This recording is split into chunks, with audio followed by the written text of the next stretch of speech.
From your side of the room over there at the Chamber of Commerce, what is your take on the Huawei ban? Is that the right approach?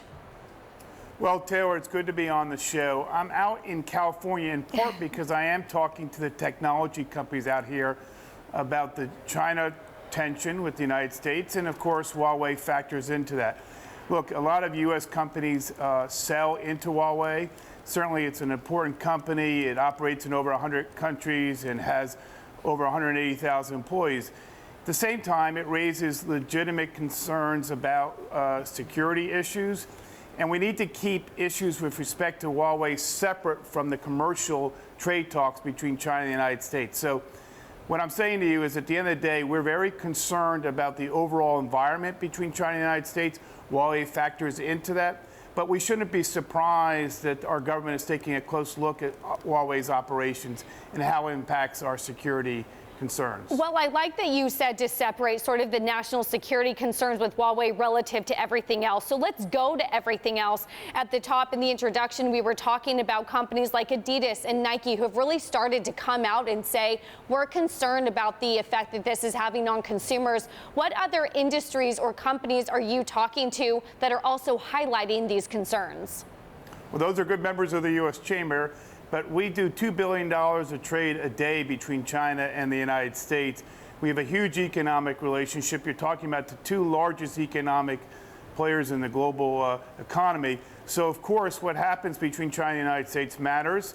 And we are concerned about tariffs because they're a tax on consumers, they're a tax on manufacturers, and, of course, the escalation of trade tensions between China and the United States could hurt our economy. It certainly is going to hurt China's economy. But let's take a step back and recognize why we're here. We're here because China conducts unfair trade practices. It doesn't protect intellectual property rights. It forces technology transfers. It doesn't allow for a level playing field when it comes to market access. And there are a host of other legitimate issues that the administration is trying to tackle. And I think we have to remember that at the end of the day, we need a trade agreement that is a high standard, comprehensive one. We don't favor tariffs as a tactic, but we do favor trying to address these issues in the bilateral relationship. And it's something we're going to continue to push both with the United States and with the Chinese government. So, Myron, what is the right tactic then? Because you have said that you don't necessarily support trade or tariffs, but you are aligned in some ways with the Trump administration on trying to tackle some of the issues that you highlighted, like intellectual property theft and unfair trade tactics. What is the right approach then? Well, I think there's a multitude of things that should be done and are being done. We need to bring our allies into the picture. Of course, Europe and Japan share our concerns, and so they need to be a part of the strategy. We also need to look at ways that we can address these issues in a confrontational way, but in a way that is pragmatic. At the end of the day, we need a trade agreement with China and the United States because both countries need it. We need to put this relationship on a more stable footing. We need to put it on a more positive trajectory. We're not there. There's a huge amount of distrust in the relationship. That is not good for the United States or China or for the world economy. And at the same time, the underlying tensions here have to do with having a competitive environment where there's a level playing field. So I think we need to think about how to do that best in the context of these talks. I'm hopeful the talks will get back on track. I don't think that's really going to happen until President Xi and President Trump meet in Osaka, Japan at the end of June during the G20 meetings. But it's very important that we bring the temperatures down and the two sides resume talks as soon as possible. Well, you talk about bringing the temperature down, and I want to ask, how tense does it feel? What's the sweat level of the room relative to previous discussions that we've had really in the last couple months or really the last few decades? Well, I have met with top administration officials, and I've also met with Vice Premier Liu He during these negotiations. I will tell you that we all thought a deal was likely on May 10th. They were 90% of the way there. The last 10%, of course, is the hardest part. What do you do with the tariffs that were in place? Now we've seen an escalation with that, with the tariff hikes on the existing $250 billion.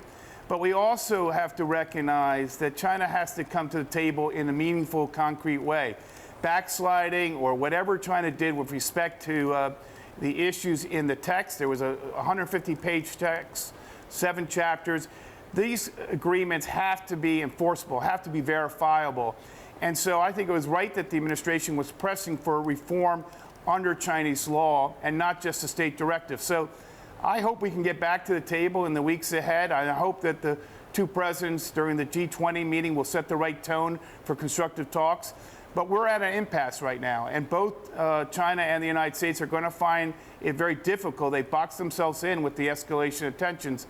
But at the end of the day, this is too big a relationship to fail. There's not going to be any decoupling, and we need to see these two governments get back to the table. It's in the interest of both countries, in the economy, and of course, for the global economy. Well, when you say that these two countries need to come back to the table, a lot of that, as you know, has to be a give and a take. From the companies that you speak to on the ground here in the U.S., what do they need to see from China in terms of concessions to make sure that there really is a level playing field? Well, as I said at the outset, I think what you needed is in a few areas. We need to see greater intellectual property protection in the area of patents and copyrights. We need to see the end of forced technology transfer. Part of that was done through the investment law that China recently put together, but more needs to be done in there.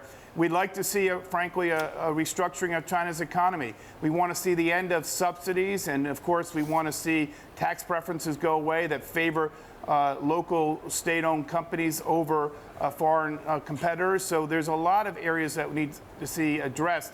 And of course, the administration's been clear that they want a big deal here in terms of purchasing.